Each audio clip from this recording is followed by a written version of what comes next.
टोला दिया श्राद्धं क्षेमार्थं देवता सुतागा तोला सुधा किमार्थं व्यर्थं को प्रजता को पाथे कुत्सित कथे परीक्षित साक्षीय श्रवण परीक्षित स्थिर साक्षी है, क्योंकि हफ्ते में हर किसी की मृत्यु होती है। एक हफ्ता हमारे लिए 7 धातु से हमारा शरीर बनता है। याद रखना, 7 धातु से हमारा शरीर बनता है। 7 दिन के ही अंदर हमारा जन्म होता है। होता कि नहीं होता है? संडे, मंडे, ट्यूसडे, सोमवार, मंगल, बुध, बृहस्पति। और मृत्यु भी इन्हीं बारों में होती है, एक हफ्ते में। सोमवार, मंगल, बुध, बृहस्पति, एक हफ्ता, जिसको क्या बोलते हैं? सप्ताह। अभी जिसको बोलते भागवत सप्ताह, मतलब 7 दिन।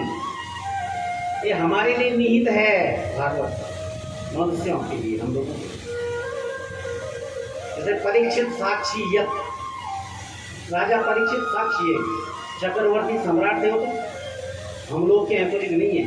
चक्रवर्ती सम्राट आप जानते हैं किसको बोलते हैं? पूरा विश्व का राजा। एक छोटा सा मुख्यमंत्री, एक छोटा सा प्रधानमंत्री, वो बोलते हैं मैं बहुत बड़ा हूँ, है ना। और चक्रवर्ती, उस समय चक्रवर्ती सम्राट होते थे। और चक्रवर्ती सम्राट को भी जाना पड़ा, क्योंकि चक्रवर्ती सम्राट के खास रिश्तेदार कौन थे? कृष्ण भगवान। वो चाहते हैं कि बोलते गुड्डा जी मुझे बचा दो। दादी के भाई थे वो तो, सुभद्रा के भाई। कौन? कृष्ण भगवान। और कृष्ण भगवान के आगे अगर एक बार भी बोल देते कि मुझे बचा दो, 7 दिन बाद नहीं जाना चाहता, मैं अभी रहना चाहता हूँ यहाँ, भगवान को तो कोई बात नहीं, क्योंकि मृत्यु देवता तो भगवान का नौकर है। मालिक कौन है? कृष्ण भगवान। परम व्यवस्था भगवान ने सबके लिए बनाई हुई है। जो आया सो जाएगा, राजा रंग फकीर, सबको तो जाना है ना। से होई है सोई जो राम राचे राखा, होई है सोई जो राम राचे राखा, हो करे करके बड़ा वही साखा, हो करे करके बड़ा वही साखा, होई है सोई जो राम राचे राखा। 5 चीजें भगवान हमारे साथ दे देते हैं। जब हम गर्भ में रहते हैं ना, तो भगवान लिख देते हैं रिज्यूम, जिसको बोलते हैं वाई डाटा। वाई डाटा हमारे साथ में आ जाता है। आयु कर्म चिकित्संच विद्या निधन में वचा। 5 चीजें हमारे साथ में भगवान ब्रह्मा जी लिख देते हैं। लिखते मपी ललाटे, सब हमारे साथ में लिखा जाता है कि कितना। पहले लिखते हैं आयु, कर्म क्या करेगा, वित्त धनवान कितना होगा। कई लोग तो सुबह से शाम तक लगे हुए रहते हैं, 500 रुपये बड़ी मुश्किल से कमाते हैं। और कई लोग जो है केवल सिग्नेचर करने जाते हैं, हस्ताक्षर, और हस्ताक्षर के एक दिन के उनको मिलते हैं 50,000। ये बस हस्ताक्षर करने घर आ गए, और उनके भाग्य में है। और जो मजदूर लगा हुआ है सुबह से शाम तक, तो उसके भाग्य में 150 रुपये है दिन का। सब यहाँ लिख देते हैं भगवान ब्रह्मा जी। आयु कर्म वित्त धनवान विद्या विद्यावान, सब वहीं से आता हमारे साथ में। ये सब सर्टिफिकेट, ये तो संसार के सर्टिफिकेट मिलते हैं। तो MA किया, BSc किया, वो सब वहीं से आता है हमारे साथ में। इसमें क्या करना है, ये सब सर्टिफिकेट लेके हम आते हैं। ये तो संसार की डिग्री ही काम आती है, और वो डिग्री वहाँ से लेके आते हैं। फिर उन डिग्रियों को जीवन भर हमारे साथ में हम ले जाते हैं। और भगवान जो विधाता लिख देते हैं वही होता है, चाहे कुछ भी कर लो। और आखिरी में लिख देते हैं निधन, मृत्यु कब होगी। ये तो पाना होता है कि उसकी मृत्यु ऐसी वैसी नहीं, ये तो भगवान पहले लिख देते हैं इसकी मृत्यु ऐसी होगी, ऐसी होगी, ऐसी होगी। इसलिए परमात्मा सब कुछ हमारे साथ में लिख के भेज देते हैं। तूने इतने दिन तक जाना है, इतने दिन तक रहना है, ये करना है, इसलिए भागवत बोलता है कि हम संसार में केवल मेहमान हैं, संसार के मेहमान। भाग्योदयेन बहुजन न समार्जितेन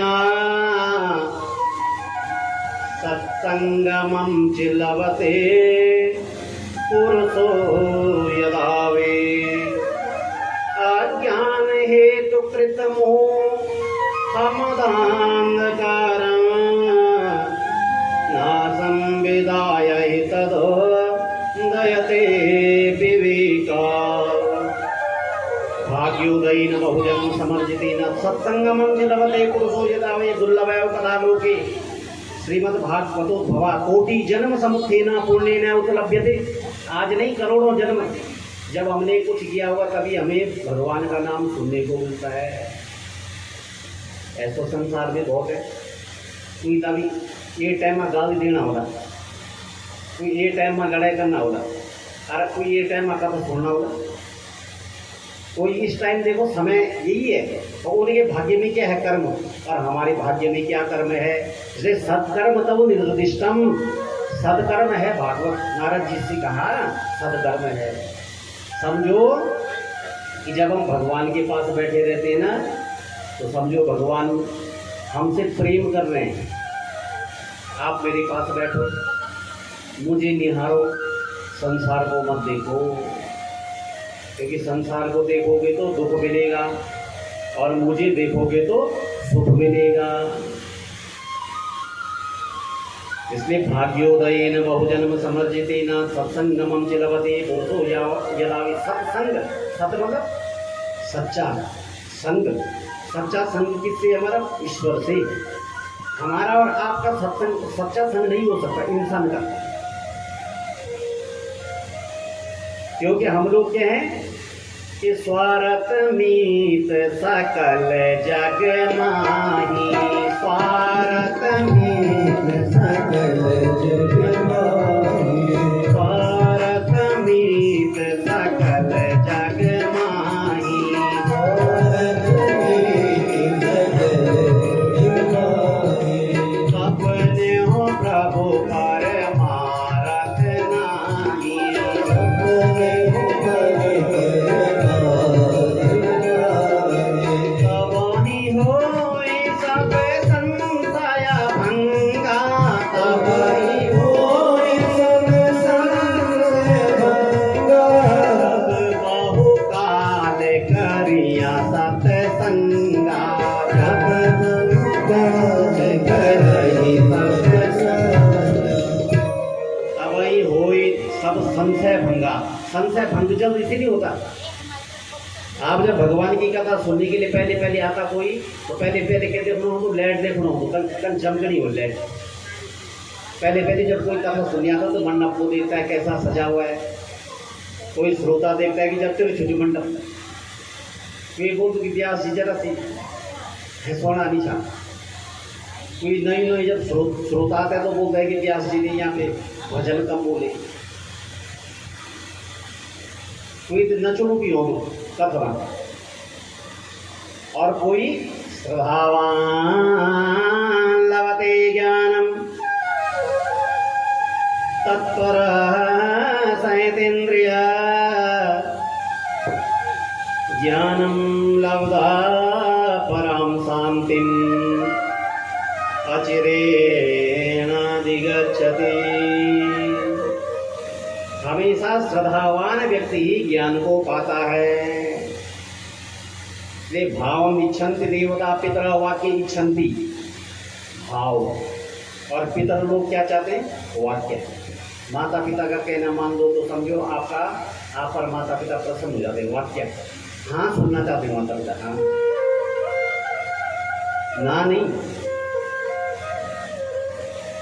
अब माता पिता के निमित्त आप इतना यज्ञ भागवत कर रहे हैं तो बहुत बड़ी बात है। ये भी आपकी बुद्धि में, आपके मन में, आपके विचार में वो बिल्कुल फितर बैठ गए ना, हाँ करना है तो कभी तो वही, अन्यथा होना बहुत मुश्किल हो जाता है। और 7 दिन तक आप 7 दिन के बाद देखना अपने शरीर को हल्का पाएंगे। चौथे दिन से जब कृष्ण जन्म होगा ना, तो उसके बाद आप बोलेंगे मैं धीरे धीरे हल्का हो रहा है शरीर। और जब 7 दिन पूरे हो जाएंगे तब आपका शरीर बिल्कुल हल्का हो जाएगा, फूल जैसे। आप देखना 7 दिन के बाद देखना, तब मुझे फोन करना। एक गलत बोल रहे हैं कि सही बोल रहे हैं। आप 7 दिन के बाद अपने को देखना, आपको संसार थोड़ा सा अलग अलग लगेगा। 7 दिन में आप सब जाएंगे। योगस्थ कुरु कर्माणि, ये योग है अपने आप में। योग मतलब जोड़ना, भगवान से जो जुड़ जाता है उसका नाम क्या है? योग। टोटल अपने जीवन का हम सब कुछ भगवान को अर्पण करते हैं, उसी को योग बोलते हैं। यम पहला है, यम नियम आसन। तीसरा आसन है, पहला है यम। यम का मतलब क्या होता है? हिंसा मत करो, अहिंसा परमो धर्म। किसी को मत मारो, जीव को मत मारो। दूसरे जीव को मार करके हम अपना शरीर बनाते हैं। अगर हम कहें कि अपने शरीर का जरा एक छोटा सा पीस दे देना, तो हम दे देंगे किसी को? नहीं दे पाएंगे। पर हम उतने बड़े बड़े पशुओं को मार करके उनका आहार करते हैं और फिर अपने शरीर को बनाते हैं, है ना। तो कहने का मतलब ये है कि अहिंसा परमो धर्म, अहिंसक होना पड़ेगा। दूसरा भगवान कहते हैं नियम क्या है आपका? पहले नियम पर चलना होगा। कितने बजे उठते हैं, कितने बजे खाते हैं, कितने बजे सोते हैं, कितने बजे भगवान का नाम लेते हैं, ये नियम है। और तीसरा है आसन। और जब आसन को जीतोगे तो अपने श्वास को जीत लोगे। जब श्वास को जीत लोगे तो आपके द्वारा प्राणायाम होगा। और प्राणायाम का अर्थ है श्वास को रोक करके उस परमात्मा की ओर अग्रसर होना। और यही धीरे धीरे योग की तरफ बढ़ाता है। अपनी वृत्तियों को रोकना, मन को रोकना, आंखों को रोकना, संसार की चाहना न करना, केवल ईश्वर की चाहना करना ही योग कहलाता है। तबई होई सब संशय भंगा, जब बहुकाल करिए सत्संगा। जब बहुत बार करना पड़ता है सत्संग, के बाद नहीं बार बार सुनना पड़ता है। मुख रहो रसिका भूई भाव का। एक बार भागवत सुनी हो गया नहीं, बार बार सुनो, सुनते जाओ। राम राम रटते रहो, जब तक घट में प्राण। पवहु न दीन दयाल की, भनक पड़ेगी कान। कभी न कभी भगवान सुनते हैं, एक न एक दिन जरूर सुनेंगे, पर बोलते रहो। और मंत्रे तीर्थे द्विजे देवे, दैवकी भैसजी गुरु। यादृशी भावना यस्या सिद्धिर भवतु तादृशी। जैसी भावना रखोगे, जिसकी रही भावना जैसी। जिसकी रही भावना जैसी।